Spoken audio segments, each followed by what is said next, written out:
해결하신 말씀은 사도행전 17장 16절로 25절까지는 말씀입니다. 아덴에서 전한 바울 사도의 설교, 아덴에서 전한 바울 사도의 설교라는 제목으로 하나님 말씀을 결론합니다. 우리가 사도행전의 역사를 단계적으로 살펴보면 세 단계로 나눌 수가 있습니다. 첫 번째 단계는 예루살렘에서 복음의 역사, 성령의 역사가 시작되는 단계입니다. 하나님께서 이때 베드로 사도를 세워서 유대와 사마리아를 전도하게 하셨어요. 우리가 이 첫 번째 단계에서 볼 수 있는 것은 십자가의 복음은 결국 한 곳에 머물 수 없다. 한 곳으로 제한할 수 없다는 것입니다. 이게 바로 주님의 몸된 교회의 속성이라는 것입니다. 주님의 몸된 교회가 나름 전통을 갖고 양식을 갖는 것은 중요하지만 그것에 머물러 있으면 그 본질을 잃어버리고 그 본질이 흐려져 버린다는 것이지요. 그래서 교회가 내부적인 문제에만 관심 갖기 시작하면 썩고 부패한다는 것이지요. 이것이 바로 교회의 본질이라는 것입니다. 두 번째 단계는 이 수리 안디옥을 중심으로 해서 성령의 폭발적인 역사가 소아시아 일대로 확산되는 단계입니다. 이때 하나님은 예루살렘 교회에 핍박을 주셨어요. 우리는 핍박을 받거나 고난을 당할 때 언제나 생각해 볼 수 있어야 된다는 것입니다. 왜 우리에게 이런 어려움과 고난이 있는가 라고 하는 것이지요. 사업의 어려움을 겪거나 개인적인 어려움을 당할 때 그것을 십자가 복음과 연결해서 생각해 볼 수 있는 지혜가 필요하다는 것입니다. 어려움과 고난은 예수님 만날 수 있는 절호의 기회요. 어려움과 고난은 구원받을 수 있는 절호의 기회라는 것입니다. 더 나아가서 이 어려움과 고통 속에서 기도하면서 사명 감당하며 더 뜨겁게 주님 만날 수 있는 기회라는 것입니다.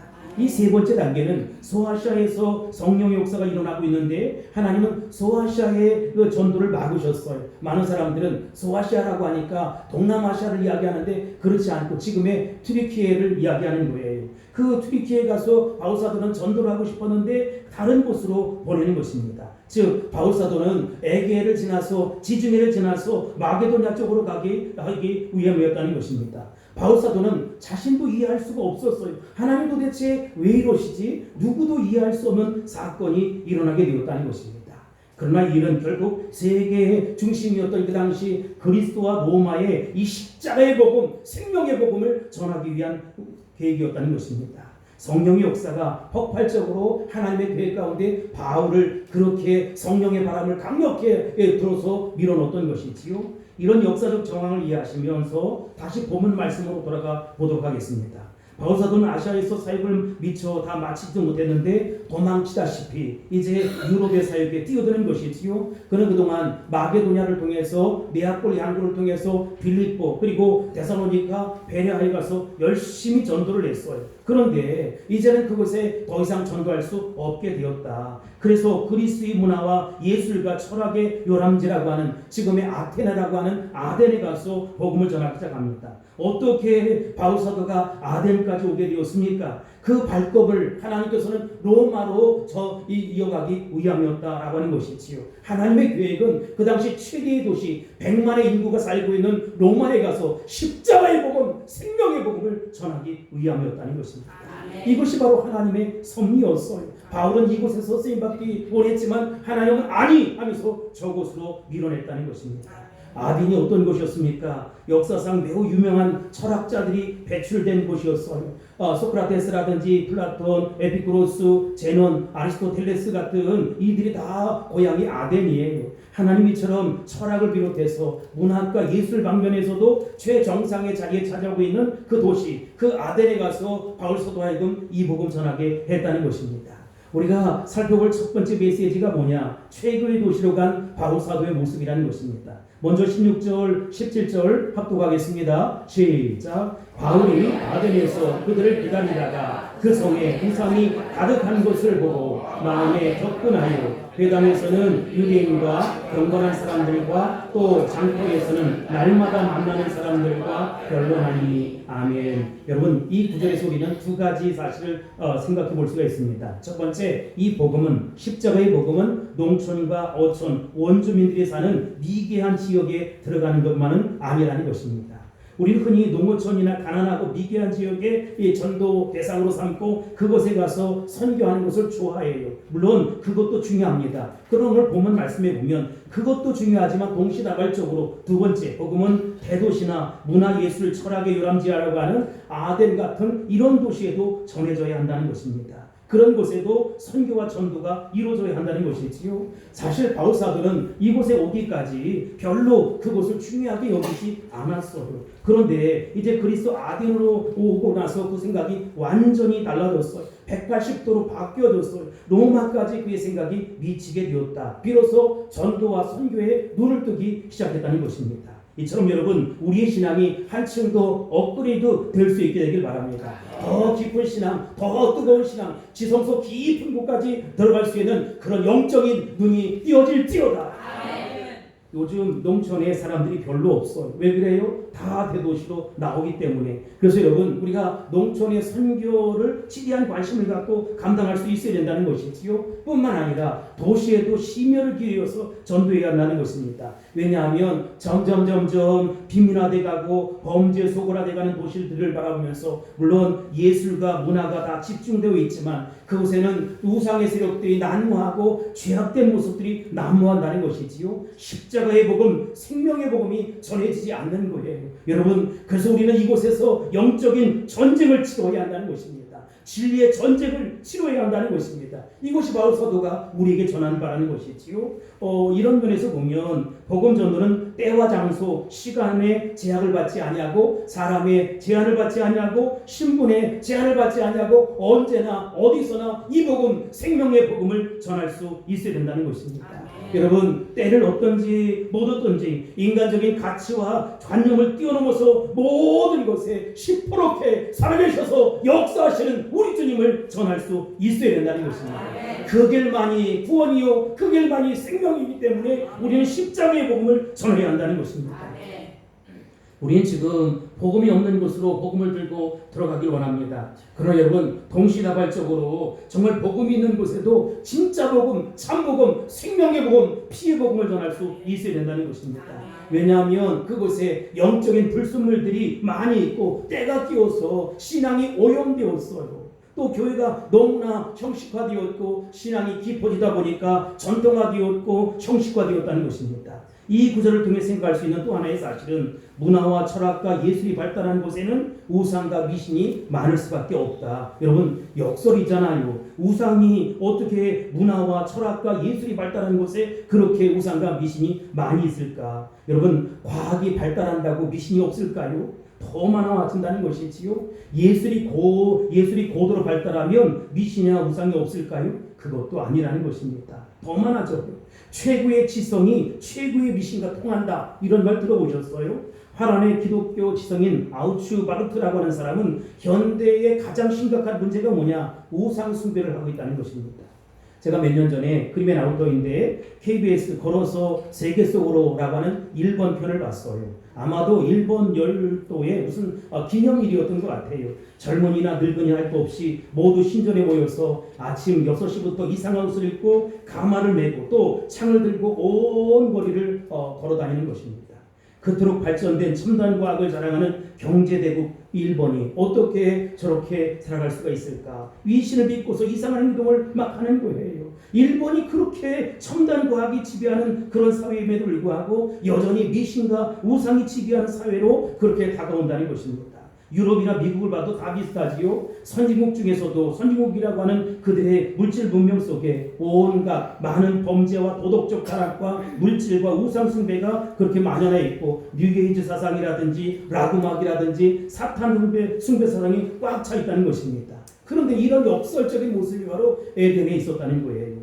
바울 사도는 핍박 때문에 베레아를 떠나서 아덴으로 올 수밖에 없었어요. 오늘 본문의 15절에 보면 그 동료들이었던 실라와 디모데를 그곳 아덴에 가서 기다리는 것이지요. 그때 바울 사도는 아덴이라는 도시를 쭉 살펴봤어요. 그런데 돌아보면서 정말로 기가 막힌 거예요. 이렇게 발전된 도시 어떻게 우상이 이렇게 가득할 수 있을까? 철학이 발전하고 문화가 발전하고 예술이 발전했지만 그 못지않게 엄청난 우상의 세력이 있었고 미신이 뿌리를 깊게 내리고 있었다는 것입니다.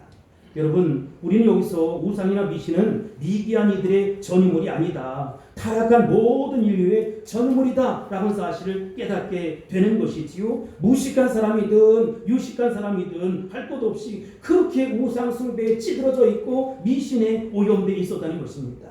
하나님 없는 인간에게 두 가지 힘이 있어요. 자신의 힘을 믿든지 아니면 우상이나 잡신 이런 것을 믿는다는 것이지요. 물질, 권력, 과학, 문화, 예술, 철학 등 고도로 농축되어 발전되어 있는 것이 더더욱더 하나님을 멀리하고 등진다는 거예요. 그 신뢰를 한번 들어보겠습니다. 아까 그림에 나왔었는데 대학병원에 가면 의료 장비가 얼마나 저 비싼 장비입니까? 수억이 들어가는 최첨단 장비 있잖아요. 그런데 이 장비를 사와가지고 뭐 합니까? 고사를 지내는 거예요. 고사를 지내는데 돼지의 귀에다가, 코에다가, 입에다가 5만 원짜리, 만 원짜리 막 집어넣는 거예요. 왜 그렇습니까? 그만큼 돈 많이 벌게. 돼지 코에, 입에, 귀에 그 걸리도록 말이죠. 돈 많이 벌 수 있도록 이 의학 장비를 통해서 돈 많이 벌라고 고사를 지내는 거예요. 여러분, 이 비행기도 마찬가지예요. 최첨단의 기술이 모두 집약된 것이 비행기 아닙니까? 그런데 비행기를 한때 사올 때마다 무엇을 합니까? 고사를 지내는 거예요. 최첨단 컴퓨터와 최첨단 기술, 최첨단 학문을 하는 사람들이 그 앞에 뭐를 합니까? 고사를 지내는 거예요. 이것은 우리나라뿐만 아니라 해외 고대 유적지를 바라보면 얼마나 많은 우상과 미신이 존재하는지 알 수가 없어요. 바울 사도가 아덴에 갔는데 아덴도 역시 이런 모습이었다라고 하는 것입니다. 우리가 오늘 두 번째 살펴볼 메시지는 아덴을 본 바울 사도의 반응이 어땠는가라고 하는 것이지요. 이것을 바울 사도는 두 가지 반응으로 이야기합니다. 첫 번째, 그는 분노를 느꼈어요. 여러분, 바울 사도는 문화적 가치나 예술적 가치나 건축물에 대한 아름다움을 느끼는커녕 분노를 느꼈다는 것입니다. 거룩한 분노이지요. 이 죄악에 대한 분노, 우상에 대한 분노, 사탄에 대한 분노를 느꼈다는 것입니다. 그렇다면 여러분들에게 묻고 싶어요. 여러분들도 이 우상 딴지를 바라보면서 미신을 바라보면서 이렇게 거룩한 분노를 느껴본 적이 있습니까? 우린 진짜 거룩한 분노는 못 내면서 쓸데없는데 화를 내고 분노를 느끼는 것이지요. 여러분, 마귀가 역사하는 것에 대해서 마귀가 교활하게 나를 조정하고 나를 정말 넘어뜨리고 나를 시험에 들게 하고 나를 쓰러뜨리게 하는 더러운 사탄 마귀의 세력 나생 예수 이름으로 물러갈지어다 라고 하면서 분노를 느낄 수 있어야 된다는 것이지요. 어찌할꼬 하면서 내 가슴을 칠 수 있어야 된다는 것입니다.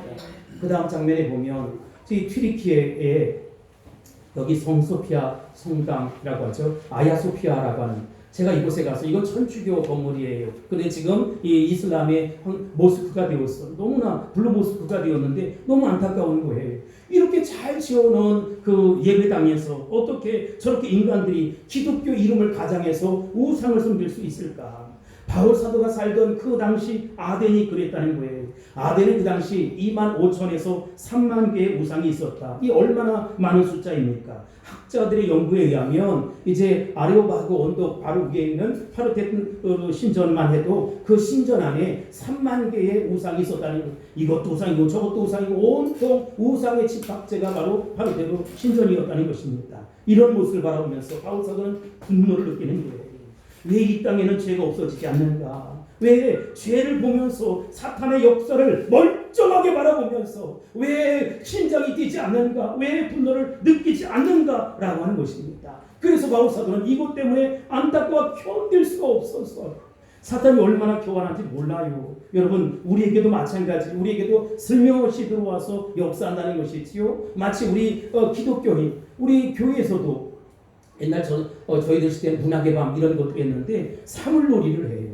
사물놀이가 뭡니까? 귀신을 위해 춤을 추는 것 아니겠습니까? 덩덕덩덕 하면서 그 궁상각치유 그 박자에 맞추어서 귀신놀이를 하고 있는 거예요. 전통이래요. 아니, 학생들이 하는데 어떻게 그렇지, 그럴 수도 있지 않다 이렇게 얘기를 하는데, 여러분, 우리는 그것에 분노를 느낄 수 있어요. 예수 이름으로 떠나갈지어다. 예수 이름으로 물러갈지어다, 예수 이름으로 사라질지어다라고 외칠 수 있어야 된다는 것입니다.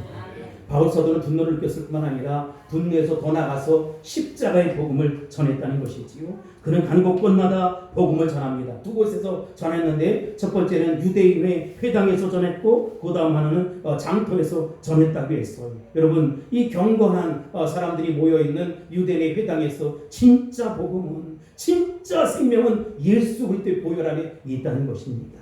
그리고 장터에서 많은 사람들 오가는 이들에게 이 복음을 증거하기 시작했어요.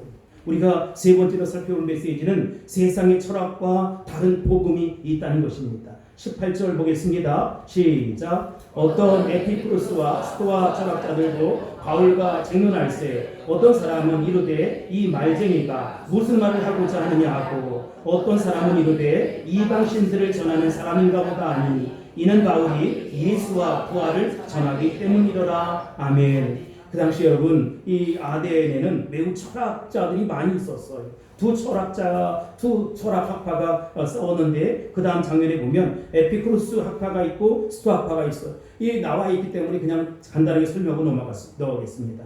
에피쿠로스 학파는 어떤 사람들이냐면 무신론이에요. 무신론. 신이 없다는 거예요. 그래서 노세 젊어서 노세 하면서 할 수만 있다면 인간이 쾌락을 즐겨야 한다. 그리고 행복을 느껴야 한다. 이게 바로 최고의 선이다. 이것이 바로 에피쿠로스 학파의 모습이고 제논이라고 하는 사람은 모든 것들이 다 신이라는 거예요. 범신론을 주장했어요. 그래서 이 불가지론자들의 모습이었는데 죽어봐야 알지. 도대체 그 이후에 무슨 세계가 있는지 알라 뭐라. 갔다 온 사람이 있어 없어. 막 이러고 나타나는 거예요. 바울 사도는 그들의 변론을 바라보면서 안타까워 견딜 수가 없었어요. 그들이 왜 그렇게 쓸데없는 그 모습 속에 살아갑니까? 진정한 신을, 진정한 하나님을 만나지 못했기 때문이다. 그들에게 올바른 신관이 없었고 인생관이 없었고 역사관이 없었다는 것입니다. 그런데 바울 사도가 이 복음을 전하니까 이방 신에 대한 호기심을 갖게 되었어요. 그런데 바울 사도가 말을 잘하니까 수다쟁이다, 말쟁이다 라고 이야기하는 거예요. 18절 앞부분을 보면 어떤 에피쿠로스와 스토아 철학자들도 바울과 쟁론할세 이 어떤 사람은 이르되 이 말쟁이가 무슨 말을 하고자 하느냐 하고 이렇게 말씀하고 있습니다. 이 두 가지를 했는데 예수님의 복음, 예수님에 대해서 먼저 얘기했고 두 번째 예수 그때 부활에 대해서 이야기했어요. 여러분, 예수님에 대해서 뭐라고 얘기합니까? 그분은 사람이 아니라는 것입니다. 그는 하나님이라는 것이지. 하나님의 아들 예수님이 당신들을 위해서 이 땅에 오셨다는 것입니다. 더 나아가서 그 하나님의 아들 예수님은 사망 권세를 깨뜨리시고 죽음을 이기시고 부활하셨다는 것입니다. 그래서 당신의 구세주가 되주셨다는 것이지요. 그것을 믿어야 산다는 것입니다. 사망 권세를 깨뜨리시고 죽음을 이기시고 그 영원한 지옥에서 천국으로 인도하신 그 주님이 아니고서는 이 구원함을 받을 수 없다는 것입니다. 여러분, 그 얘기를 들으면서 야, 말쟁이가 말 잘하네 이런 얘기를 하고 경건한 논쟁 마저 틀려라고 얘기했어요. 여러분, 바울 사도가 특별히 이 부활 사실을 강조한 이유가 뭘까요? 이 에피쿠로스 학파는 제가 무신론자들이라고 얘기했고 스토아 학파는 그 범신론자들이라고 얘기했잖아요. 그들에게 단점이 있었는데 내세, 그 이후에 죽음 이후에 어떤 것이 있는지를 몰랐다는 것이죠. 죽으면 다 끝나는 것이지 죽음 위에 뭐가 있느냐라고 하는 것입니다. 여러분, 명심하시고 기억하시기 바랍니다. 우리가 죽음 이후에 저 천국을 가게 된다는 것이지. 여기에 앉아있고 구원의 확신을 갖고 있는 사람들은 모두 예수 믿고 구원받아 하나님의 자녀가 되었을 뿐만 아니라 천국 백성이 된다는 것입니다. 그리고 하나님의 심판대 앞에 선다는 것이지요. 왜 우리가 엉터리 방터리 쭉정이 가짜 같은 삶을 살아가지 못합니까? 그 이유는 하나님의 심판대 앞에서 나의 행위를 낱낱이 다 회선할 날이 오게 될 거라는 것이지. 여러분, 영원한 심판이 있다. 그리고 상급대 앞에서 나의 잘잘못을 선악간대 가운데 판단하실 것이다. 지금도 시퍼렇게 살아계셔서 역사하시는 하나님 앞에 바른 신앙, 옳은 신앙을 가질 수 있게 되길 바랍니다. 여러분, 할 수만 있다면 예수님처럼 살고 예수님같이 살 수 있게 되기를 바랍니다. 쟤는 왜 그래? 여러분, 왜 그렇습니까? 주님을 사랑하기 때문에 그런 거예요. 더 주님을 사랑할 수 있게 되길 바라고 예수님처럼 삽시다. 예수님같이 살아갈 수 있게 되길 주 이름으로 축복합니다. 선포합니다. 할렐루야. 네 번째 메시지는 아레오바고에서 전도한 바울 사도의 모습. 다음 그림에 보면 이제 바울 사도가 이런 얘기를 해요. 19절 20절입니다. 그를 붙들어 19절 시작. 그를 붙들어 아레오바고로 가며 말하기를 내가 말하는 이 새로운 가르침이 무엇인지 우리가 알 수 있겠느냐. 내가 어떤 이상한 것을 우리 귀에 들려주니 그 무슨 뜻인지 알고자 하노라 하니. 아멘. 다음 그림을 보면 바로 대놓은 아까 그 신전이 있어요. 신전에서 바로 내려오면 이것이 무엇이냐면 한참 공사 중이었는데 그때는 이 그 아레오바고의 언덕에 이곳에 모여서 정치, 경제, 사회, 문화 모든 것들을 논쟁하는 이 자리에 아레오바고의 원정에서 내 주장이 도대체 뭐냐라고 해서 바울 사도를 그 언덕에 세웠어요. 21절에 보면 모든 아덴 사람과 거기서 나그네 된 외국인들이 가장 새로운 것을 말하고 듣는 것 외에는 달리 시간을 쓰지 않으리더라 이렇게 말씀하고 있어요. 아덴 사람들은 늘 새로운 것에 관심이 있기 때문에 바울 사도가 전한 게 도대체 뭐지 하고 하면서 이제 듣고 싶어 했다는 것입니다. 이게 다 여러분 인간의 모습이지요. 인간은 여러분 마음이 허하기 때문에 복음이 없이는 구원이 없이는 마음이 다 헛헛해요. 아무리 먹어도 아무리 누려도 아무리 가져봐도 허해서 이것으로도 만족 못하고 저것으로도 만족 못하는 거예요. 그래서 자꾸 새 것을 찾는 것입니다. 아덴 사람들에게는 바울 사도가 전하는 하나님도 그 새 것 중에 하나이기 때문에 네가 전하는 것이 도대체 뭔지 한번 들어보자 이런 것이지요. 여러분 왜 그럴까요? 아까도 얘기했지만 그들이 마음이 허하기 때문에 그런 거예요. 마음이 꽉 찬 사람들은 이것저것 들어볼 필요 없어요. 우리는 복음이면 충분합니다. 복음이면 완성이지요. 복음이면 다 되는 것 아니겠습니까? 여러분 꽉 찬 사람들은 옛날 것을 좋아해요. 그래서 책도 그렇고 책상도 그렇고 손때 묻은 것을 좋아하고 리폼하고 막 그러는 거예요. 여러분 그런데 속이 허하면 또 이거 입어봤다가 저거 입어봤다가 막 그래요. 가끔 이런 소리 들어보셨어요? 외출을 해야 되는데 교회를 가야 되는데 입을 옷이 한 개도 없대요. 여보 아니 옷장에 옷이 가득 있는데 왜 한 개도 없다고 그래? 아니 내 기분에 오늘 상황에 입고 싶은 것이 한 개도 없다는 거예요. 난 신을 신발이 하나도 없대. 신발장을 딱 열면 몇 개 쭉 이렇게 했는데 한 개도 없대. 그 말은 사고 싶다는 것이죠. 근데 그걸 모르고 여기 있다 저기 있다 이런 사람들은 깊이 반성을 해야 돼. 바울 사도는 이 기회를 놓치지 않았어요.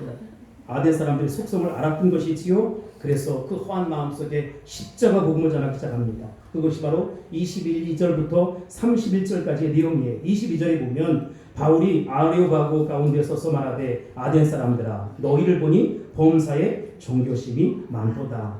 여러분 원래 바울 사도는 이 사람들 유대인들을 만나면 뭐라고 얘기했느냐면 너희 조상들이 그리고 너희의 율법에는 이렇게 얘기했거든요. 근데 지금 그렇게 이야기하고 있지 않아요. 우상을 바라보면서 마음에 분노가 있었지만 그것을 말이죠 다 표현하지 못하고 웃음 띤 얼굴로 아덴 사람들아 너희를 보니 범사에 종교심이 많도다 라고 하니까 아덴 사람들이 기분이 좋았을까요? 싫었을까요? 좋은 거예요.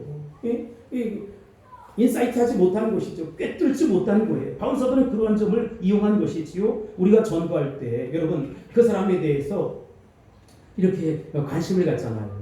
제가 엄상구 안수 집사님 가게에 갔더니 새로운 안경 거기 갔더니 목사님 오늘따라 잘생겨 보인다는 거예요. 잘생겼다고 하니까 또 그냥 괜히 기분이 좋아서 더 세게 막 예수 이름으로 막 그랬잖아요. 사람은 다 그런 것이죠. 자신의 접촉점과 이렇게 맞으면 여러분 여기 바울 사도가 지금 종교심이 많다는 것은 아덴 사람들에 대해서 나무라는 것이잖아요. 23절에 보면 내가 두루 다니며 너희가 위하는 것들을 보다가 알지 못하는 신에게라고 새긴단을 보았으니 그런즉 너희가 알지 못하고 위하는 그것을 내가 너희에게 알게 하리라. 아멘. 근데 갑자기 설교를 하려고 하다 아니 우리 안수 집사님 나에게 잘생겼다 오늘따라 멋지게 생겼다는데 왜 웃으세요? 기분 나쁜 거 있으세요? 여러분 그 아덴은 말이죠 신을 막 이름을 하나씩 졌는데 이제는 도저히 질 게 없어. 그래서 이름을 짓지 못하고 알지 못하는 신이다 이렇게 줬다는 거예요. 그러니 여러분 이들이 도대체 뭘 숨기려고 하는지 알 수가 없어요. 여러분 이렇게 하나님을 모르는 사람들은 많은 것들을 의지하지만 헛헛해서 어느 것으로도 만족할 수 없다는 것입니다. 우리가 마지막으로 살펴볼 것은 그렇다면 아덴 사람들에게 바울 사도는 어떤 신관을 전했느냐라고 하는 것입니다. 24절 우리 합독합니다. 시작. 우주와 그 가운데 있는 만물을 지으신 하나님께서는 천지의 주계시니 손으로 지은 점에 계시지 아니하시고 아멘. 바울 사도는 그들에게 올바른 신관을 좀 가르쳐야겠다 이런 생각을 했어요. 왜냐하면 올바른 신관이 없이는 진정한 행복을 찾을 수 없다. 그리고 하나님을 알아도 관념적으로 생각으로만 알지 진짜 인격적으로 경험하고 체험할 수 없다는 것이지요. 그래서 바울 사도는 5가지 신관에 대해서 이야기해요. 첫 번째, 하나님은 창조주 하나님이시다. 창조주란 말이 엘로힘이라는 거예요. 따라합시다. 엘로힘. 네, 엘로힘. 브리시트 바라 엘로힘 이렇게 창세기 1장 1절에 이렇게 하고 있거든요. 엘로힘은 창조주 하나님이라는 것이지요. 여러분 이 말은 무슨 말이냐? 하나님 어떤 하나님이냐? 역사와 우주와 지구와 인간을 창조하신 창조주 하나님이라는 것입니다. 내가 믿는 하나님은 이런 하나님이에요. 시시껄렁하게 여러분 우리가 정말 오늘은 이랬다 내일은 저랬다 이런 마음 갖지 마세요. 아무것도 없는 곳에서 있게 하신 이케레일로 무에서 유를 창조하신 하나님이라는 것이죠. 내 주머니에 비록 주머니에 아무것도 가진 것이 없고 내 통장에 들어있는 것이 없지만 하나님은 창조주 하나님은 나의 삶을 통치하시고 다스려 주셔서 채워주시고 부어주신다는 것입니다. 세상 끝날까지 나와 함께 하시겠다고 말씀하신 분이 창조주 하나님이라는 것입니다. 여러분 그러니까 우리가 어깨를 쭉 펴고 살아갈 수 있어야 돼. 당당하게 살아갈 수 있게 되기를 바랍니다. 두 번째, 그 창조주 하나님뿐만 아니라 천지의 주제이시다. 천지의 주제이라는 것은 모든 것의 하나님이다. 이 전능하신 하나님이다. 엘샤다이 하나님, 능력의 하나님이라는 거예요. 전능하신 하나님, 이 하나님 믿습니까? 여러분, 내가 믿는 하나님은 적어도 전능하신 하나님, 모든 것을 할 수 있는 하나님이에요. 그 하나님 앞에 도움을 요청할 수 있게 되길 바랍니다. 그 하나님 앞에 내 인생을 전폭적으로 맡길 수 있게 되길 바랍니다. 맡기지 못하면 불안하고 걱정스럽고 염려스럽고 그런 거예요. 맡길 수 있게 되길 바랍니다. 이 걱정 저 걱정이 아니라 이거다 저거다 말씀하시고, 이건 약장사 하는 얘기지만 여러분 다 하나님에 맡기면 하나님께서 반드시 책임져 주신다는 것입니다. 하나님은 어떤 이해 대상이 아니에요. 성경을 이해하려고 하지 마세요. 여러분 성경은 믿음을 우리에게 요구하는 것이지요. 우리가 성경을 읽잖아요. 요즘은 기억력이 감퇴해서 1장 보고 2장 보면 1장의 내용이 무엇인지 알 수가 없어요. 이런 사람들이 있지요. 한 명밖에 없어요. 근데 여러분 성경을 보다 보면 도대체 무슨 얘기인지 잘 기억이 안 나요. 그런데 여러분 성경을 계속 읽으면 어떻게 되느냐? 우리 믿음이 자라는 거예요. 그런 내가 성경을 읽는 것 같지만 그 성경 속에서 하나님이 내 인생을 읽어주세요. 내가 이렇게 살아서는 안 되지. 내가 이렇게 살아서는 안 되지 하고 성경을 읽으면 인생이 해석되는 것이고 내 삶이 해석되는 것입니다. 하나님은 결코 방관자의 하나님이 아니에요. 창조주 하나님뿐만 아니라 우주 만물을 통치하시고 다스리시고 주관하시는 하나님. 어찌 우주 만물을 이기겠습니까? 내 인생을 통치하시고 다스리시고 내 자녀들의 미래와 장래를 통치하시고 다스리시는 하나님. 구경꾼의 하나님이 아니라 방관자의 하나님이 아니라 나와 함께 하시는 하나님. 세상 끝날까지 나와 함께 하시는 하나님이라는 것입니다. 그 하나님의 통치함을 받을지어다. 세 번째로 하나님은 손으로 지은 곳에 계시지 않는다. 여기 24절 25절 읽겠습니다. 시작. 우주와 그 가운데 있는 만물을 지으신 하나님께서는 천지의 주계이시니 손으로 지은 전에 계시지 아니하시고 또 무엇이 부족한 것처럼 사람의 손으로 생육을 받은 것이 아니니 이는 만민에게 생명과 호흡과 만물을 친히 주시는 이십니다. 아멘. 여러분 우상은 누가 만듭니까? 사람들이 만들어요. 그리고 멋진 예술 작품을 거기다가 또 비는 거예요. 목탁을 두드리면 남의 일 걱정 말고 네 얘기나 걱정해. 뚝딱뚝딱 맡기잖아요. 왜 그러는지 잘 모르겠어요. 지들이 만들어 놓고 그게 또 그래. 정확해 놓고서 그게 무슨 신의 어떤 무슨 권세가 있는 것처럼 부유하고 막 그래. 부족을 의지하고 살아가기도 하고 그렇잖아요. 제 친구 아버지가 부족 쓰는 사람이었는데 노란 종이에다가 빨간 것으로 쫙 써. 뭐라고 쓰시는 거 나도 몰라. 응? 모르는 것을 막 써. 그리고서 아리까리하게 이게 얼마짜리예요? 그러면 10만 원 이러면 안 산대요 사람들이. 한 100만 원쯤 하는데 100만 원도 100만 원이라고 이렇게 하면 안 되고 121만 원 이렇게 하면 그냥 그렇게 산다는 거예요. 도대체 거기 무슨 그 내용이 있다고 그걸 그렇게 조각해 놓고 막 그런지 몰라요. 어떤 사람은 정말 하나님께 빈다고 하면서 정한수를 띄워놓고 오 하나님 하고 막 그냥 거기다가 왜 비는 거야 도대체? 예? 물에다가 빌면 그 물이 무슨 힘이 있어요, 권세가 있어야 된다는 거 그냥 싹싹 비는 거예요. 뭐 하나님 잘못했어요, 용서해 주세요, 다시 하나님께 이렇게 하는 것처럼 막 그런단 말이지요. 그러면 돼요, 안 돼요? 하나님은 그 건물 안에 계신 분이 아니래. 에휴 하고서 여봐라 이렇게 하시는 분이 아니라는 거예요. 네 번째, 하나님은 무엇이 부족해서 사람의 손으로 섬김을 받는 분이 아니다라는 것이지요. 여러분, 우리가 많은 물질을 드리는 것도 참 감사한 일이고 정성껏 예배하는 것도 감사하지만 무엇보다 중요한 것은 생명의 촉점이 있어야 돼요. 생명의 말씀 단 한 말씀이라도 받고 돌아가야 돼요. 그 말씀이 내 삶의 현장에서 부딪히고 그것이 능력이 되고 현실이 되어야 한다는 것입니다. 그 주님을 인격적으로 경험하고 구체적으로 체험할 수 있어야 된다는 것입니다. 마지막으로 다섯 번째, 하나님 어떤 분이냐? 하나님 모든 인류에게 생명과 호흡을 주시는 분뿐 아니라 우리 모든 필요를 채우시는 분이다 라는 것입니다. 사업하시는 분들, 장사하시는 분들, 영업하시는 분들은 마감 날짜가 되면 얼굴이 싹 변해요. 그렇게 믿음이 좋았던 또 카드값을 막으려고 요새 뭐 카드 막 그렇잖아요. 안 그런 것처럼 하지 마세요. 다 알아요. 그런단 말이지. 우리가 무엇을 갖고 이 땅에 왔습니까? 아무것도 없어. 아무것도 가져온 게 없어. 그러니 여러분 정말로 늘상 얘기하지만 내 입을 지으신 하나님은 내 입술에 먹을 것을 채우실 것이다. 아멘. 얼마나 채우시는지 알 수가 없어. 제가 아침에 딱 일어나니까 73.9kg가 돼 있어요. 와 할렐루야. 그런데 밥을 처먹었더니 1.8kg가 늘었어. 아이고 내가 얼마나 안타까운지 내 배를 막 치는 거야. 도대체 내가 왜 먹었을까? 물 한 그릇을 아니 목마르다가 한 그릇 더 먹었더니 세상에 여러분 한 끼에 1.8kg가 는다는 이 사실을 여러분 아십니까? 이 원사 심차게 외칩니다. 속상해 죽겠어. 정말 이야, 여러분의 삶을 통치하고 주관하시고 다스릴 분이 누굽니까? 하나님. 여러분의 필요를 채우실 분이 누굽니까? 하나님. 그러니까 염려하자, 걱정하자, 근심하자 다 누가 주는 마음입니까? 마귀가 주는 마음입니다. 알지? 하나님이 책임져 주신다는 거 알지? 하나님이 도와준다는 거 옆 사람한테 얘기해 주세요. 응? 자, 말씀을 정리하도록 하겠습니다. 다 아는데 왜 얘기하는 거야? 이런 사람도 있어요. 여러분, 하나님은 우리 믿음의 대상이다. 이해하려고 하지 마세요. 그냥 믿으세요. 하나님 우리를 사랑해 주셨어요. 당신의 아들 예수님을 우리에게 보내주기까지 사랑해 주셨어요.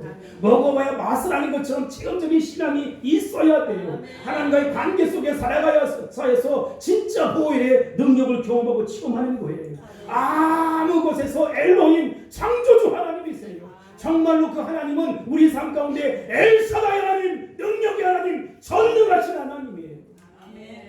주눅들지 마세요. 의기소침할 필요 없어요. 뭐가 한번 잘못됐다고 여러분 고개 숙이고 다니지 마세요. 고개를 드세요. 어깨를 피세요. 그리고 하나님께서 이루어주실, 하나님께서 역사해주실, 하나님께서 책임져주실 그 인생을 기대할 수 있게 되길 바랍니다. 기대하시라. 대본 박두. 진짜입니까? 기도하겠습니다. 사랑의 주님, 십자가 보혈을 의지하고 나아갑니다. 세상을 이기심하 약속하신 주님을 찬양합니다. 너희가 세상에서 혼란을 당하나 담대하라. 내가 세상을 이겨노라 말씀하신 주님. 벌써 이긴 싸움을 싸우고 있는데도 불구하고 때때로 쓰러지고 넘어지고 주저앉고 자빠질 때가 있습니다. 현실 앞에 그렇습니다.